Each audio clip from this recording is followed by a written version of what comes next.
Partout dans le monde, l'inflation rentre progressivement dans le rang.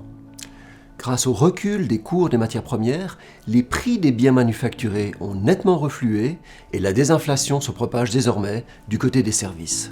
La guerre contre le renchérissement semble donc sur le point d'être gagnée par les banques centrales qui ont probablement donné leur dernier tour de vis monétaire récemment. Pour autant, elles ne sont pas sur le point de les couper rapidement.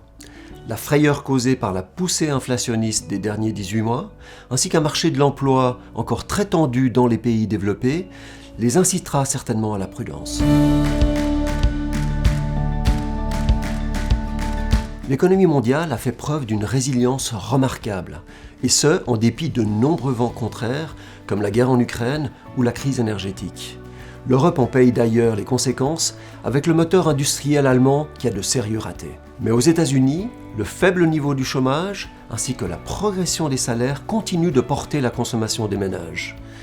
Et malgré la forte remontée des taux d'intérêt, les investissements des entreprises repartent à la hausse. À l'heure où les autorités chinoises intensifient leurs mesures de relance, il semble donc que l'économie mondiale ait atteint un creux conjoncturel.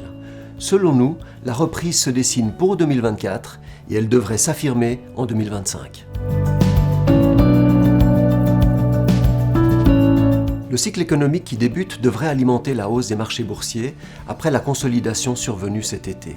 D'autant que le changement de cap des banques centrales devrait bientôt stopper la remontée des rendements obligataires. Aux États-Unis, les taux longs n'ont pas été aussi élevés depuis 15 ans, ce qui réserve de belles perspectives pour les obligations en dollars ces prochains mois. Pour les investisseurs suisses, les placements en monnaie étrangère pourraient d'ailleurs bénéficier de l'abandon de la politique du franc fort par la BNS. Enfin en Suisse, les agios des fonds immobiliers ont fortement baissé ces 2 dernières années.